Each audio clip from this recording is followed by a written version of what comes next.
Thank you for joining us here today at this public hearing for the inquiry into environmental infrastructure for growing populations. I'm really keen to hear from you your thoughts and if there is a tree canopy or urban shade strategy for these very fast growing areas with estates popping up. The VPA at the moment is doing a review of its guidelines that guide how it does that precinct structure planning process, and certainly things like the provision of open space and tree canopy forms part of the scope about thinking about the sorts of things that should guide the VPA.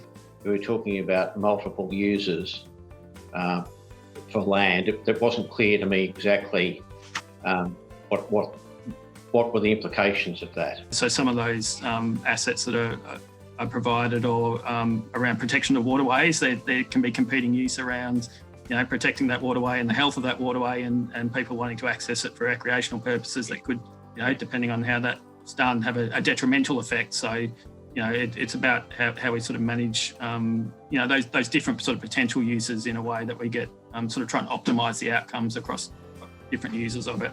I think that's really concerning, given we've got so many growth councils.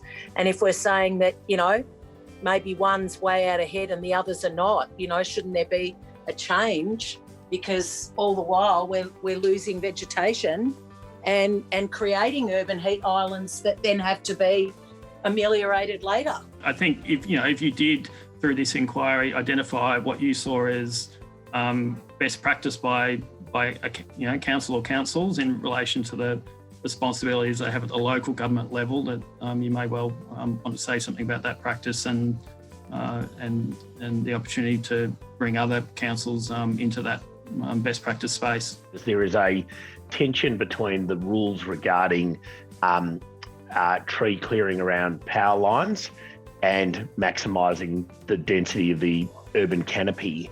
I think the lay view in the Middle Eastern suburbs is that those tree clearing rules go way too hard, that the prospect of a bushfire in Hawthorn is pretty slim. I don't have a strong view, I think, around whether that's gone too far, other than to say observed as you have that sort of plays out at times about people questioning whether we've got the balance right there.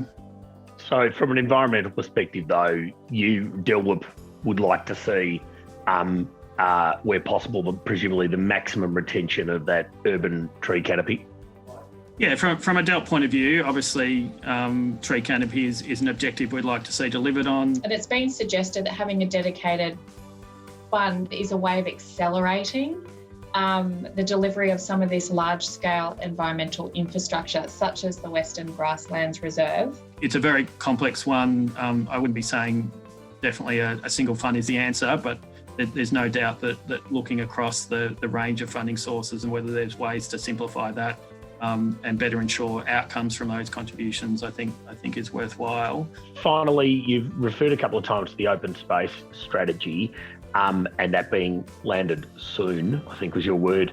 There'll be a bit that will come out of this inquiry that might be relevant to that strategy. The timing, obviously there'll be a question for government as to when they want to release it, but I think it's quite imminent, that strategy. Julian and the team, I just want to say thank you very much for joining us here today and answering our questions. So I think I can speak for all members, it's very insightful, so thank you.